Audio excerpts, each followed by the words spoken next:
To believe means to adhere to connect with, to hold on to. I have a child image in my mind with regards to believing. It's like being held and holding on to one's mother, as it were, or being walked, accompanied by one's father, being taken by the hand. And not only being pulled, but allowing oneself to be pulled, to be taken, to be held. And so therefore to believe is also to allow oneself to be loved and to learn how to love. Believing is not only an emotional experience, but it's also an intellectual experience. And in the end, it's a total experience. One's whole mind, heart, body, and soul is involved in this relationship, this, as it were, communion, this coming together.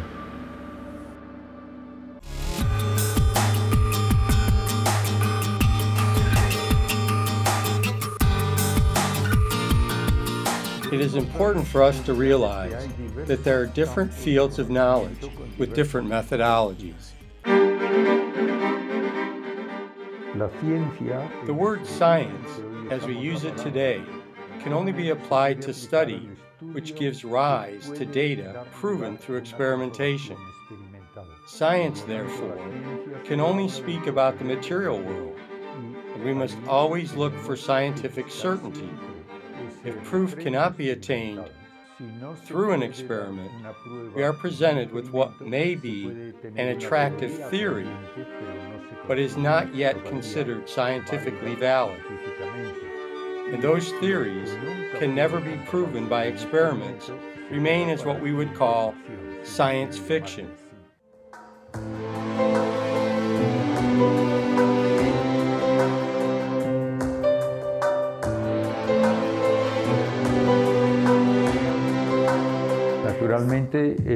Naturally, this is a field of knowledge that is very limited, because everything that is important in our lives, such as personal relationships, our families, society, our desires to find truth, beauty, and goodness, which is, in reality, what defines human rationality, cannot be submitted to experimentation.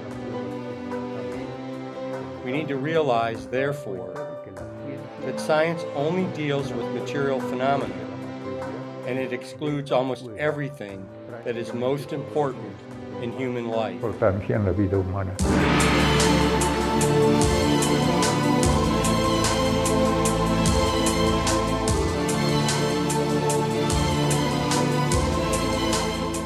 Descartes held that the object of thought is thought itself. He therefore believed that, to some degree, reason could be activated in and of itself without any communication with reality. Aristotle said that man's intelligence is like a blank slate. Without the sensations received from the exterior world, from reality, man's intellect cannot be activated. It cannot stimulate itself. And actually, even the first Western metaphysicist, Parmenides, said that to think and to think of being are synonymous. That is, it is impossible to think of something if there is no existing reality behind that thought. Now this helps us to understand that philosophy is essentially the philosophy of being. Heidegger, a modern philosopher, although much of his philosophy is debatable, recognized that the true philosophical question, the foundational question, has to do with being. And this is an aspect that helps us to understand how important it is to free philosophy from the lie that holds that reason can be founded upon reason alone without ever looking at reality.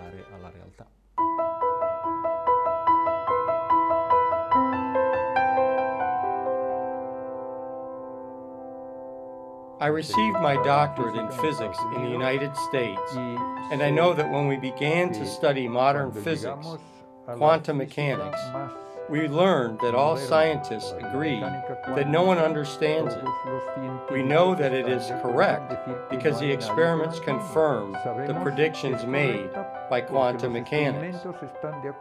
One of the scientists who contributed most significantly to quantum mechanics, Richard Feynman, explicitly stated, "I can affirm without the least fear of being contradicted that there is no one who understands quantum mechanics, but we accept it because it correctly predicts what we later observed in experiments."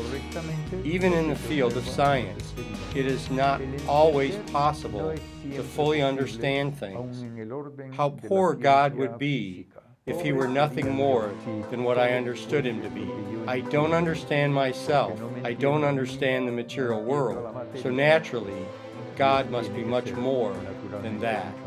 What comes to mind right now is a definition of philosophy given by a German moral philosopher named Robert Spemann, who is actually still alive, and says that philosophy is, in essence, a field that constantly interrogates itself about the existential questions. In that sense, philosophy is always asking itself the same questions, and that means there is no philosopher who can give an exhaustive and definitive response to those questions. In a certain sense, the inability of any philosophical theory to draw a definitive conclusion concerning existential questions makes it possible to have several points of view that are, at the same time, compatible. But it also makes it possible, if a God does exist, that he could reveal something that exceeds our own capacity to reason about these perennial questions.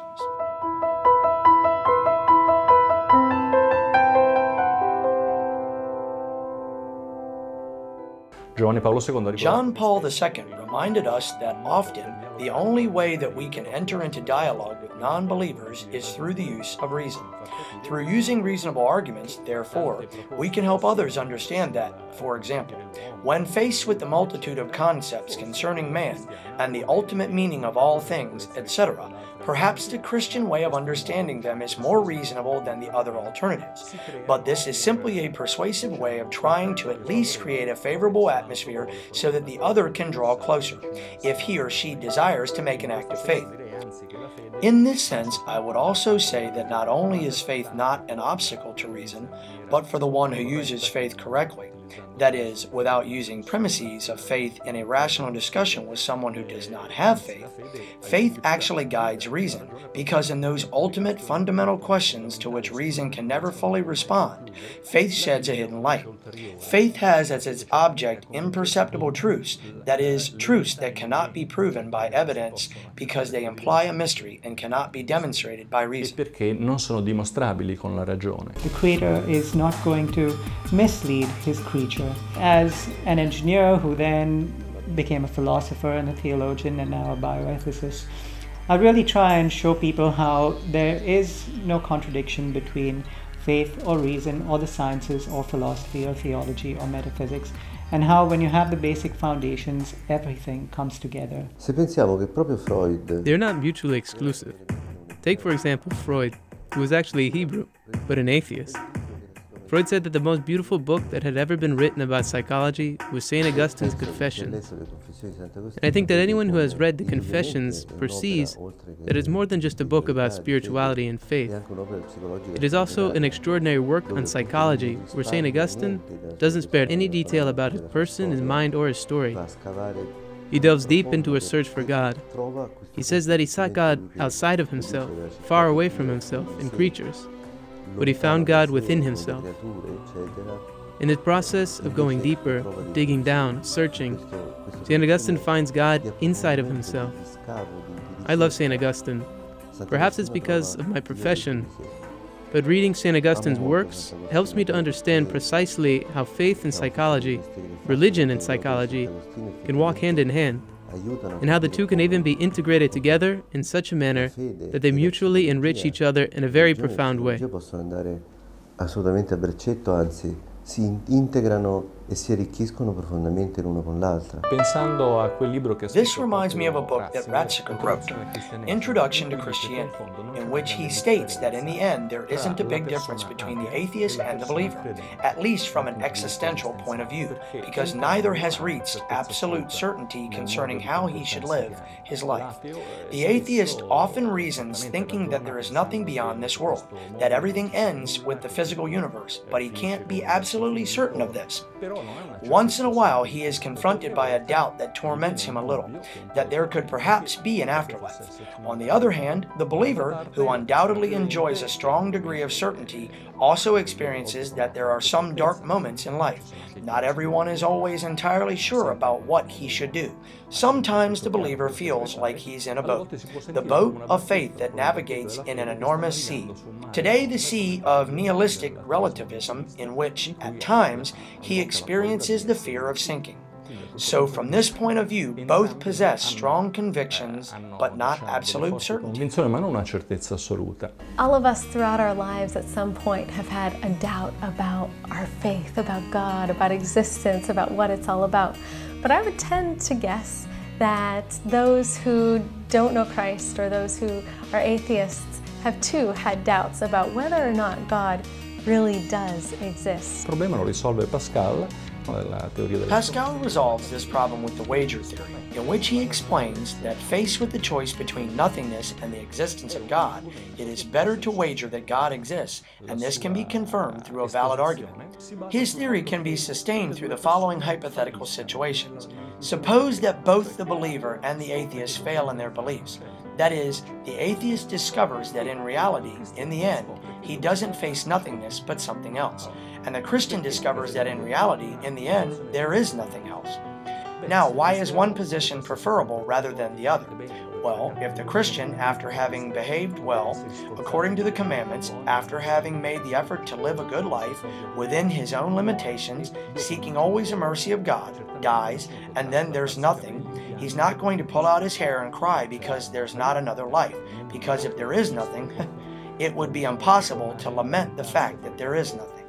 However, if on the contrary, the non-believer, after having wagered on a world in which God did not exist, as if the only thing that exists was his own world or his own desires to be happy, after having fled from pain, trying to succeed in life at all costs, without any particular standards or basic principles, finds himself in a situation in which afterwards God exists, that would mean that he could be excluded eternally from his love. Between the two options, it is absolutely clear that the latter is the worst. Therefore, it is better to behave as if God existed, and it is more reasonable. Comportarsi come se Dio esistesse perché è più ragionevole. I don't see the contradiction between science and religion, science and faith. I just don't see it. I don't think anyone in the church is against science, at least if we're talking about the Catholic Church. Of course, there are sectors of Protestant churches that have a much more critical attitude towards science, towards scientific discoveries. But if we're talking about the Catholic Church, I think that this attitude of rejection of scientific discoveries is basically non-existent. Reale.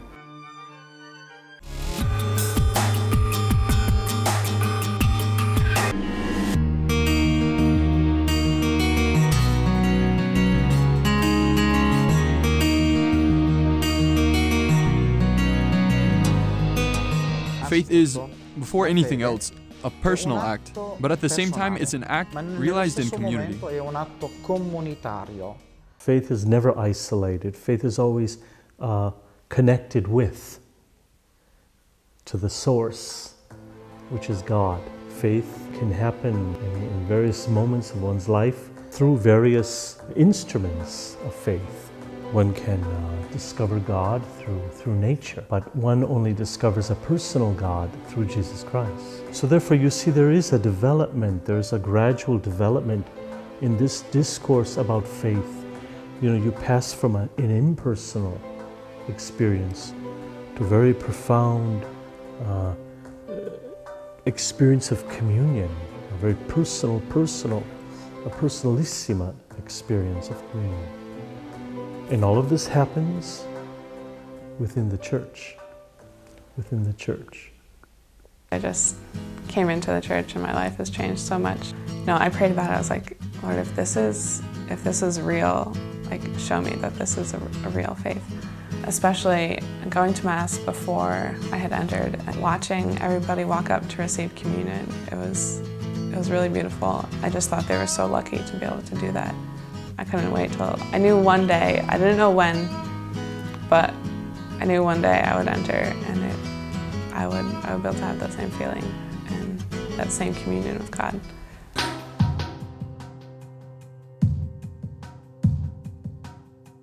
The heart can mistake itself.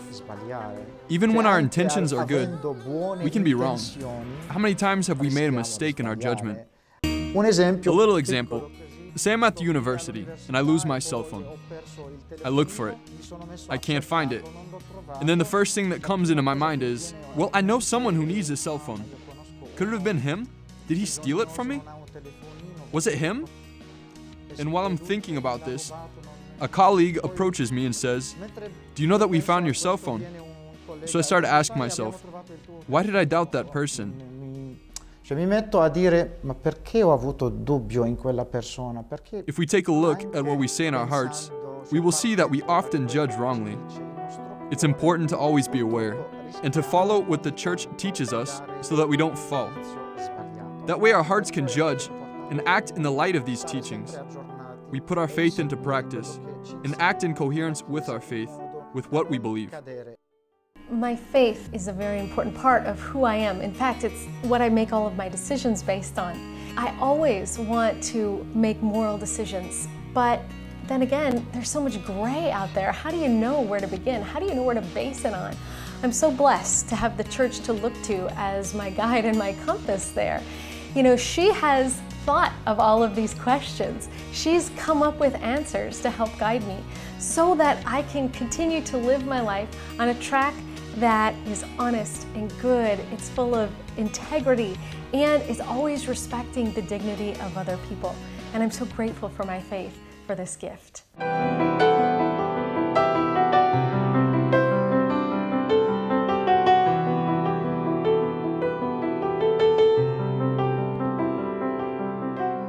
The Church makes or renders faith contemporary. Therefore, there's this organic development through dogma, through teaching, through magisterium. The Church's message is valid today, tomorrow, and yesterday. It's a living message and it's useful in any moment. So to follow the message is to follow the gospel. To follow the words of the living Christ, and to follow the living words of Christ is to follow the gospel. He didn't tell us to do weird things. So can you be faithful to the gospel in the 21st century? Does being faithful to the gospel mean that you have to wear a tunic and sandals and go to the desert like a grasshopper? That's not what it means. It means that you have to surrender yourself, and God has to be your top priority, along with those around you. So I think it's very possible to be faithful to the gospel in the 21st century. The Church really reaches out to people of all ages with this incredible message of hope, and I see that people are longing for that in the world today. They're looking for a recipe for happiness and just don't know where to go.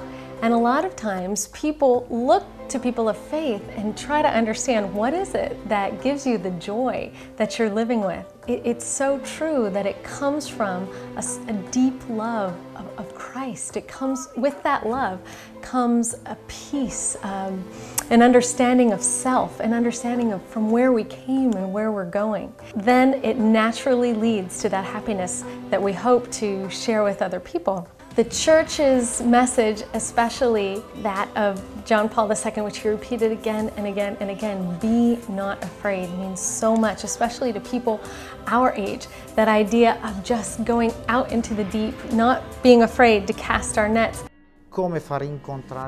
If we want to help people to find Christ in the Church today, we have to try to be witnesses. That is, we have to be other Christs. Each of us can be a Christ, so that other people, non-believers, can find Christ in us. Christ has saved me, Beatriz, from the 21st century. He has saved me from my mediocrity, from my fears, my complexes. On a psychological level, I can get over them or not, okay, but they've been conquered. Because he gave himself up for me, Beatriz Lopez Roberts Luzon. But he thought of me, and that's true today, and it will be true for people 100 years from now. It's very important to consider the faith of the other. But at the same time, that obviously doesn't mean we should compromise our own faith. When others ask us questions, we should respond. It is very important to live simply, because the transmission of the faith depends on the way we explain it and on the way we apply it.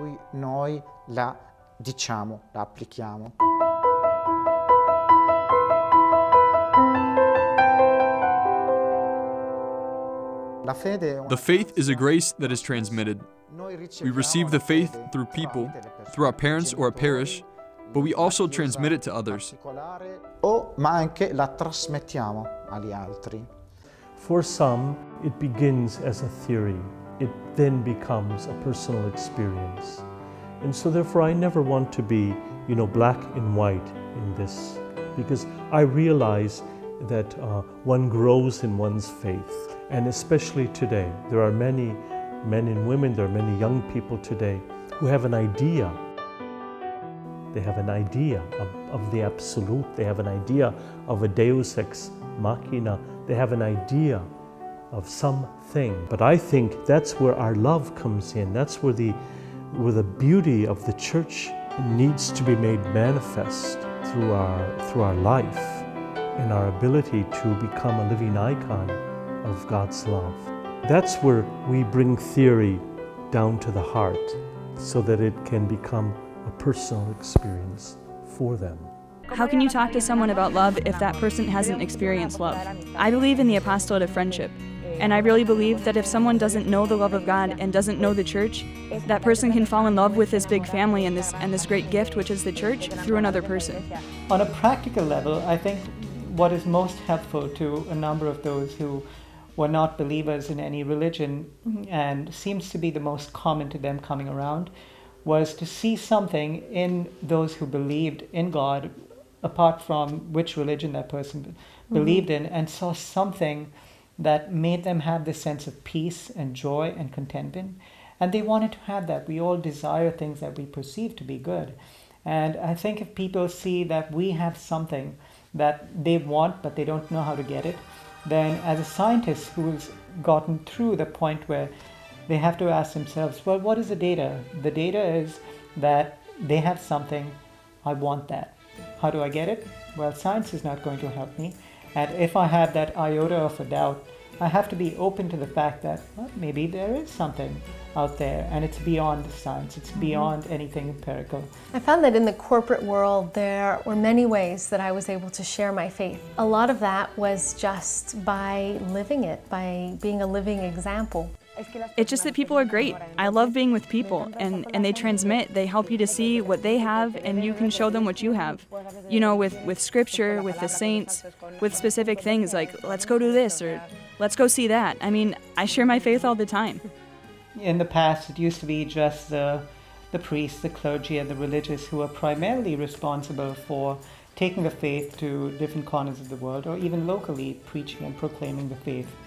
But nowadays we understand that when in the Gospel of Matthew 28:19, Jesus told the disciples to proclaim the gospel to the corners of the earth, he didn't just give it to them. That was the Great Commission given to each and every one of us. And it doesn't just have to be through our studies and experience in theology or philosophy, but through our daily lives, through everything we do. And it's the idea of just knowing that we have received so much.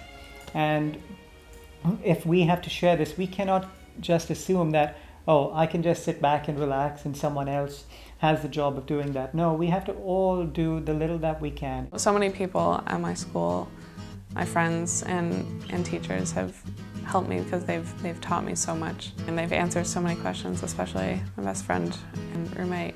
I would ask her questions all the time about the faith, and she would always answer them. And that actually helped me a lot, that there are answers.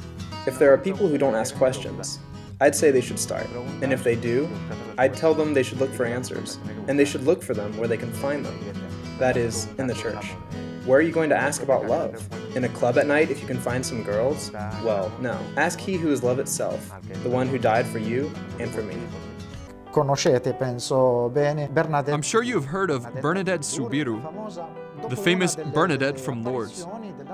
After one of the times that Mary appeared to her, she went running to see the parish priest and said, "Father, Our Lady asked me to build a church so people can come in pilgrimage." So she transmits the message of Our Lady to the parish priest.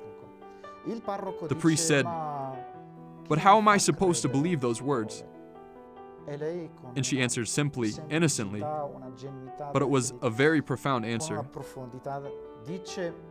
"I wasn't asked to make you believe it, but to tell you. That's it."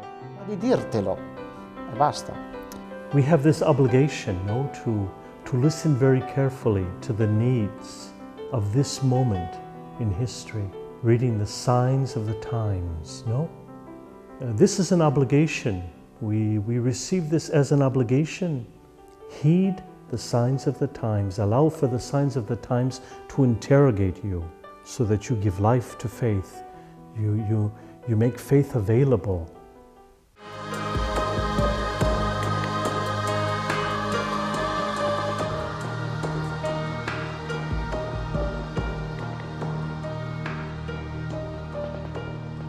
Quando sono stato ordinato sacerdote nel 2001, When I was ordained a priest in 2001, I felt that the need to teach the faith was so great. But there is so much ignorance about the teachings of the Church. And unfortunately, people still don't know the teachings of Vatican II. L'insegnamento Vaticano II non lo conoscono. But that's not just their own fault. It's our fault too. Colpa loro, è anche colpa nostra. And I think that we all need to open up our catechism of the Catholic Church. This is the Church. This is the Church that's gifting to us a means through which we can grow in our faith. And this is a gift to the heart also. For me, it's not that what I believe is just important, it's fundamental. I can't imagine my life without my faith. It is the foundation of my life. It is what sustains everything else. It doesn't matter if I say, no, it doesn't really matter. But I know that if I didn't have faith, God, and the joy I have through Jesus Christ, I wouldn't be able to fully live. And joyfully, I wouldn't live. I would just drag myself along. So my faith is essential. Jesus has touched me. The Lord is always there so that you can support yourself in Him, rest in Him, and so that you can have life in Him. He always comes to sustain and to protect you and to love you like crazy. I know that Christ didn't lack anything in the sufferings that He endured in order to save and redeem us.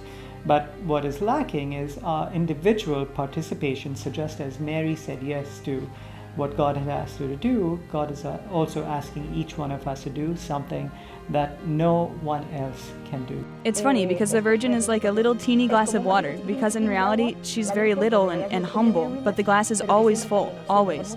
Even though you give water to lots of people, it's always full. And she always has more for others. She always has more love. But she considers herself a little glass of water. She is the cornerstone, after Christ obviously, and a source of love and joy. And not just that, she's a mother, and just as the love of God is valid today, the love of the Virgin is valid today as well. And the Virgin is mother of all the miserable, the depressed, all of those who suffer, and she's my mother. Only beautiful things can be said about a mother like her. She's always kind of in the background, with Jesus, serving Him, but hidden. And I would love to learn from her. I have so much to learn from her. You know, because it's not important for other people to see you, to notice you. What you have to do is just to be there. And love, more than anything, love. Love and trust. The Virgin's yes, her fiat, needs to be my life. I want my life to be a yes. And so I think this is the raison d'être, this is the reason of the Church, no? To be an icon, a living icon of faith, of who Jesus Christ is today.